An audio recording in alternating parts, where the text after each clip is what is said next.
ఏళ్ల క్రితం ఒక చిన్న ఊళ్ళో ఇద్దరు వ్యక్తులు పక్కపక్క ఇళ్లల్లో ఉండేవాళ్ళు.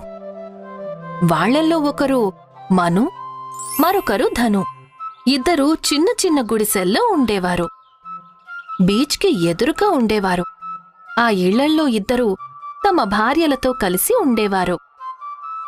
ఇద్దరూ వాళ్లకి సరిపడా చిన్న గదులని కూడా కట్టుకున్నారు.